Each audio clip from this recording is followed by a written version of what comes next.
আসসালামু আলাইকুম। সাবেরাস কিচেনে আপনাদের সবাইকে স্বাগত। আজকে সাবেরাস কিচেনে বানানো হচ্ছে কাবলি ছোলা আলুর তরকারি এবং লুচি। কাবলি ছোলা রাত্রে ভিজানো ছিল।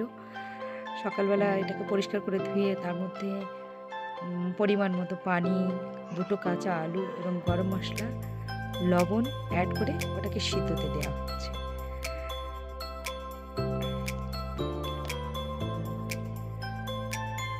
হলুদ গুঁড়ো একটু দেওয়া হলো।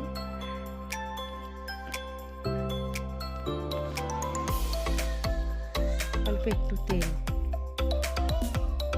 দিয়ে এটাকে সিদ্ধতে বসিয়ে দেওয়া হচ্ছে।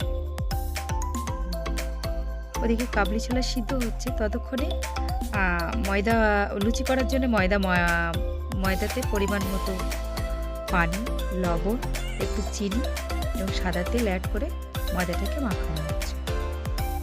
ময়দাটাকে ভালো করে এভাবে মাখাতে হবে। তারপরে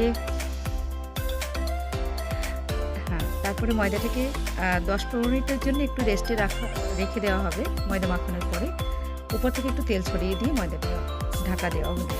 এদিকে কাবলি ছোলাটা সিদ্ধ হয়ে গেছে। কাবলি ছোলার জন্য তরকারি রান্নার জন্য যেগুলো মশলার দরকার ছিল সেগুলোও রেডি আছে।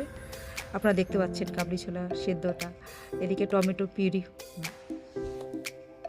এবার কড়াইতে তেল দেওয়া হচ্ছে, সাদা তেল, সঙ্গে গোটা গরম মশলা তেলের উপরে অ্যাড করা হলো।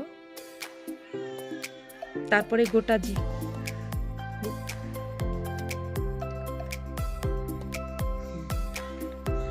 তারপরে গোটা জিরে দেওয়া হলো।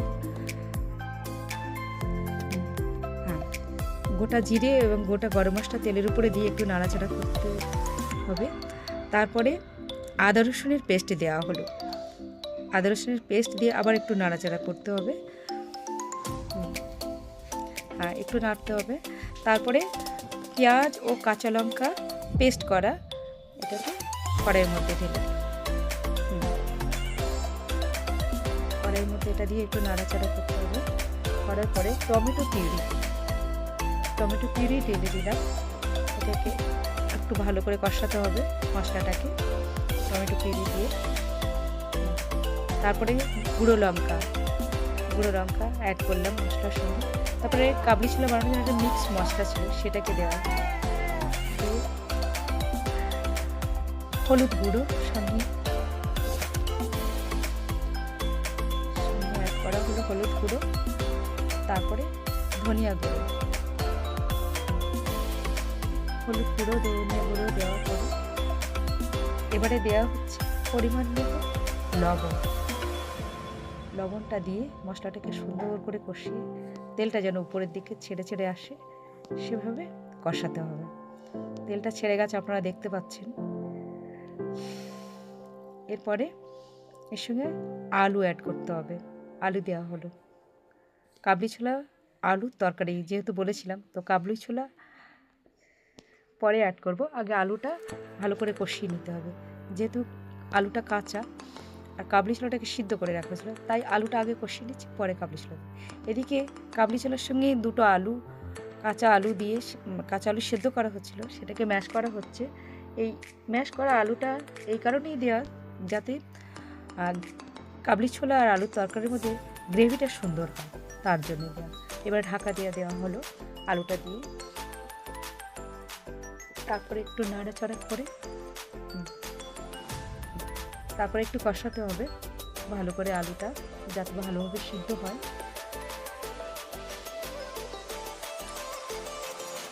আলুটা কষানো হচ্ছে।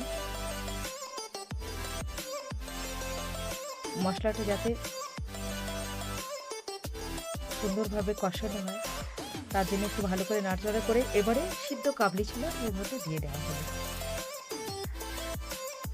কাবলি ছোলা দিয়ে একটু ভালোভাবে নাড়াচাড়া করতে হবে।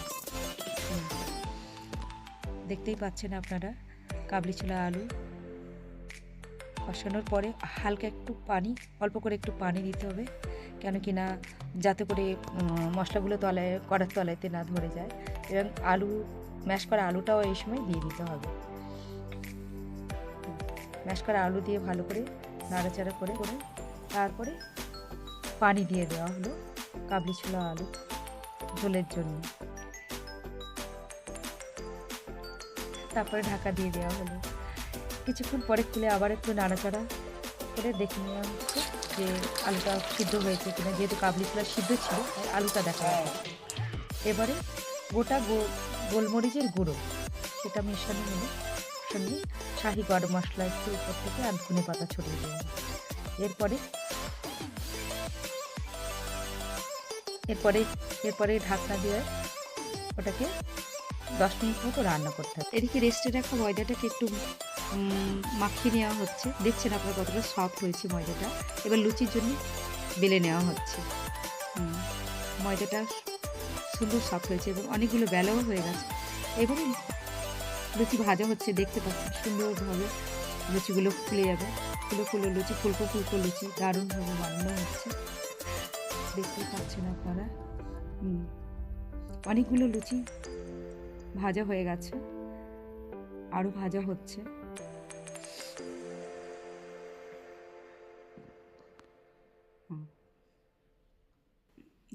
দেখুন কত সুন্দর ফুলকো ফুলকো লুচি হয়েছে, লুচিগুলো দারুণ হয়েছে। 2000 years later. তো বন্ধুরা আজকে মেনুতে কি আছে দেখি। সকাল সকাল স্পেশাল কিছু বানিয়েছে আমার জন্য, তো চলো দেখা যাক কি আছে আজকে, রিভিউ দেবো আমি। এই দেখো, এই যে গরম গরম লুচি, ফুলকো ফুলকো লুচি, আর পাশেই আছে কাবলি ছোলা আলুর তরকারি, দেখতেই পাচ্ছ। এবার এইটা আমি খেয়ে দেখাবো তোমাদের। একটুখানি সালাদ নিলাম এখানে, এই যে দেখতে পাচ্ছ, হালকা করে নিয়ে নিলাম। আর এখানে একটু পেঁয়াজ আছে, পেঁয়াজ নিতে হবে, তারপর আরো ভালো লাগবে। আর এই যে লেবুটা দেখতে পাচ্ছ, লেবু আছে, এটা দিতে হবে। এই দেখো এরকম ভাবে নিতে হবে। নেওয়ার পরে লুচিটা টেস্ট করি আমি কেমন হয়েছে দেখি।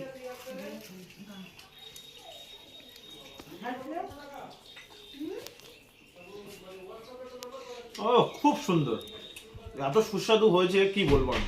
আপনারা এরকম করে খেতে পারবেন, যে মশলাগুলো দিয়ে করেছে তরকারিটা, ওগুলো এইভাবেই করবে, ভালো লাগবে।